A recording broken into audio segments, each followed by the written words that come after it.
Alright, so we've talked about some very general patterns of play, some ways of attacking, some ways of creating chances. Now it's time to get a little more in-depth and into the weeds about types of ways to create chances. And one of those, as you've noticed in the title, is the diagonal ball.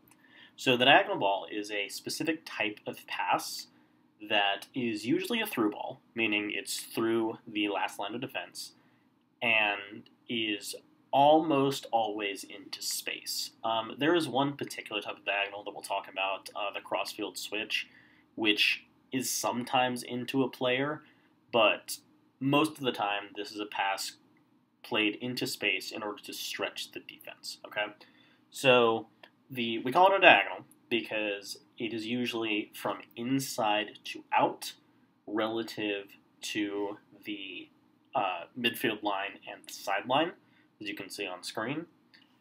And the pass is intended to play to the weaknesses of playing usually a 4-back defense, a 3-back, or a 5-back, depending on how you define those.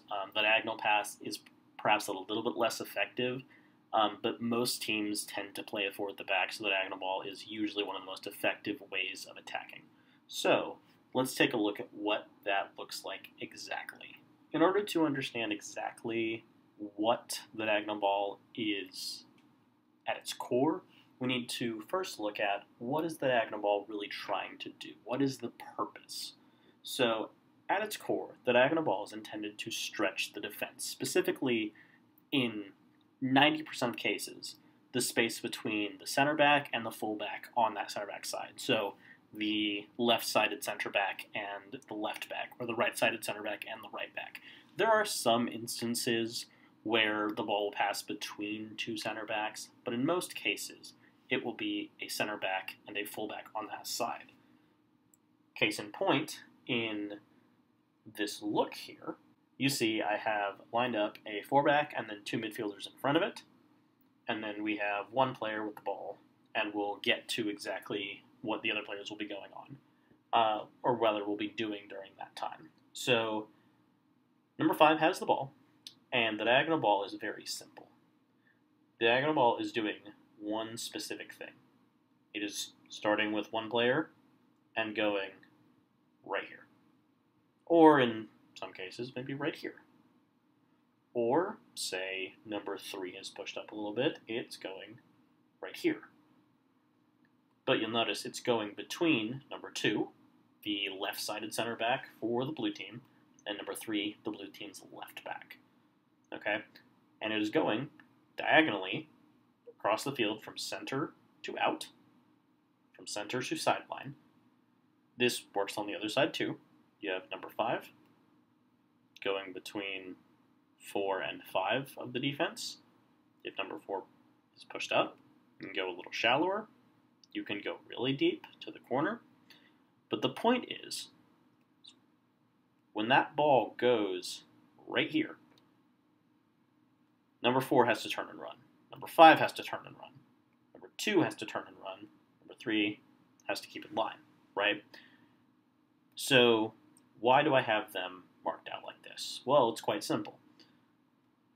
That line between the two defenders, or midfielders in this case, is showcasing their spacing. And with their spacing, you want to be able to stretch that spacing out, because the farther apart they are, the more difficult it is to cover and to create 2-on-1 situations and to create numerical advantages. And as is the case for most things in soccer, you are looking to create some form of numerical advantage. So, if we grab another player, a winger of some kind, winger's out here, and the winger's going to be holding his line, he's going to make the run, ball is going to be played through, and the winger is catching up to the ball. Now, the winger is making the run, but obviously number 4 is going to see that, number 5 might see that, and they're going to try and run with him.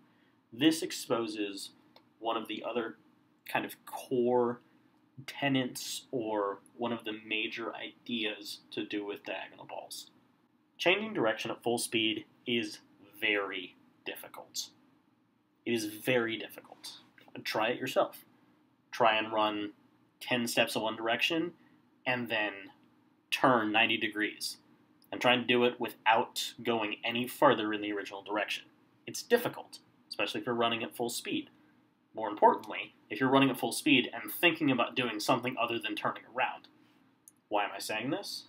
Well, if we look at it, you'll see as the ball starts with number 5 and number 22 is getting ready to make a run, number 4 is probably watching number 22. He's probably watching number 5, but, the midfielder can close him down. But remember, there's other players for red team, but for ease of viewing, we're only doing this with 2. So say number 22 starts drifting inside slowly. Number 4 has to come up and cover, because otherwise that's a really easy pass. As soon as number 4 comes up to cover, there's this space created, right? You'll see there is a space created right here. That ball can pass right through here, and as soon as number 4 has stepped up, number 22 goes. He's onside, because not everyone is going to step up. Number 22 goes, and number 5 plays that pass between the players, and number 4 is now faced with turning around and running back. Changing direction, moving at any speed, particularly full speed, is hard. More importantly, here's the other thing that diagonal balls create. Say number 4 has managed to track back. He's managed to get to where number 22 is. Number 22 has the ball. Number 22 can now cut across number 4, looking for the goal. Right? He's cutting across, and remember what we said. Trying to change direction at full speed is very difficult. So number 4 now has to try and go this way at full speed. Well, now look at their spacing. Number 4 and number 5 are kind of on top of each other. You don't want to be that close, right? Ideally, if we look at number 4 and number 5, your spacing wants to ideally look at what they have right now, right? But once you have started putting pressure on them, that spacing goes away. So, one pass is going to create a ton of issues. There is one other reason why diagonal balls are so very effective. And it is something that defenders really don't like. Defenders running back toward their own goal are vulnerable. It is a very difficult position to be in. Quite simply, because of the way that your body is angled. So, say that ball comes through here, and say number 5 played it a little too far inside. Alright? The center back's going to sweep it up, but number 22 has made his run, and so he's pressuring that, right? Number 5 has made his run. He's tried to catch up to the ball. Great. He is facing the wrong direction. He is facing that way. Right? They're all running this way. Even number 4. Try it sometime. Try and kick the ball the opposite direction from the way you're running. It is really difficult. So, number 5 can try and hit it back up this way, but it is really difficult to do. So, he really only has 2 options at this point. He can try and kick it out, which is a throw-in. That's a win for the defense, but you have pushed the ball up the field if you're the offense. You can also, in theory, if perhaps this ball is made it all the way down here, and 5 is right there, he could, in theory, just kick it over the goal line. But that's a corner. That's an attacking situation for the offense. That's a win. But here's the point. Even if number 5 gets to that ball, if number 22 is applying pressure correctly, it's one pass. We'll go back to the original setup, just like this. They are starting, the red team that is, almost at midfield. Right? Midfield line's right here. One pass and one run, and the defense is scrambling backward, and there is a chance created. And remember, there are other attacking players in this situation. We are just focusing on one little microcosm of what's happening in this play. So, the main point here is that there are a ton of benefits to why diagonal balls work. Now, let's look at the different types of diagonals and what the different types of diagonals will do in different situations. I consider there to be two types of diagonal balls, two main types at least. There are the same side diagonals, which is what we've been talking about thus far, that are made when there is a midfielder, forward, whichever, playing the ball to a wide player, be that winger or fullback, on the same side of the field. Whether that be the left side or the right side, doesn't really matter. They can go inside or outside. I mentioned in the introduction that sometimes diagonal balls will go in between the center backs. That is not as common because you're playing into the middle of the field. There tends to be a little bit more congestion there, a few more players there, but they do happen. But most will go to the outside, and they're usually looking for a winger or, in some cases, a striker making a diagonal run. So let's explore that a little bit. So what that looks like is, if we have the ball with number 9 here, right, you're looking for the diagonal on the same side. So with the ball on number 9, you're going to be looking at a ball in this this left half of the field, right here. If it was a midfielder or a striker, doesn't really make a difference who is playing that ball, as long as it's on the same side of the field. So, as we've discussed previously, you're looking for the ball to go to the corner, right? Or, as I have mentioned, there is some cases where, say, number 6 steps up, number 5 is going here. You can play a diagonal ball into the middle. It is still going diagonal to the halfway line here, and then also diagonal to the sideline. It would be the opposite sideline, but regardless, you can play it between the two center backs for the run of the striker. That is an option. That's more a through ball versus the more specific diagonal ball, but it is an option available.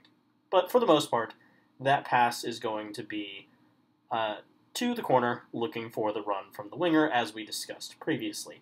There is also, as I mentioned, a possible run from the striker, and this is what is known as the diagonal run. So with a winger, you're not really making a diagonal run necessarily. You're making a run, but it is more a straight line, right? So I'll draw it out. As that ball goes through toward the corner, the winger, in this case number 63, is making a run to the corner. And that is a little bit angled, but you'll notice it is mostly parallel to the sideline, the left sideline. It is sort of a diagonal run because you are trying to collect the diagonal ball, but it is more so just a straight run. There is an element of intelligence to it, of course. He needs to be intelligent to stay on side, but for the most part, it is a straight run, a parallel run, just kind of be through run into space. Versus with the striker, say he's on the last man. If that ball is going to the corner, the striker will make what is known as a diagonal run. And that is this run right here, across the face of the center back and into space. Because if you'll notice, as I draw the path of the ball, the two are meeting in the corner where you want it to go. The striker is making a diagonal run, and it makes kind of a triangle. If we extended it, it would make a triangle with the sideline and the halfway line, the same way that the path of the ball would. The striker makes a diagonal run across the face of the defender and into space. So he goes here, ball goes here, and in this case, you have put number 5 in conflict. Again, the whole idea of diagonal balls is to make someone in conflict. The great thing about the striker making that run is that number 5 basically has to go with him, and it opens up a ton of space in the middle. Now, the important thing about the striker making this run is that it requires intelligent rotation. So, what do I mean by that? Well, as I move some players around a little bit, when that pass is made, if number 22 runs into the space where the striker is vacated, number 5 has left a huge gap behind him. Number 4 has to respect 63. As 63 is making whatever move he makes, whether that's running back across, number 4 has to follow him. There's still all of this chaos in the middle, because number 5 has been dragged out by number 27. The important thing to note is that it requires your wingers to do some running, which is fine, that makes sense.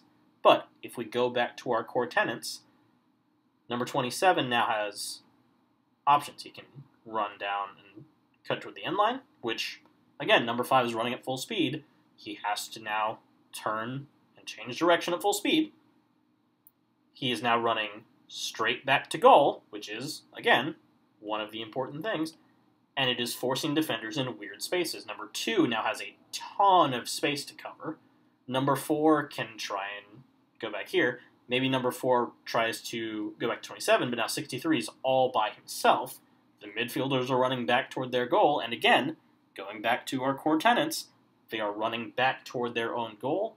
That is dangerous for the defense. So, there are different variants on how to play that same side diagonal, but as I've just shown you, there is a lot of danger when playing those really intelligent passes and making intelligent movements as the pass is made, and then for the players that are not receiving the pass, moving intelligently to cause chaos elsewhere. Now, not the only type of diagonal pass.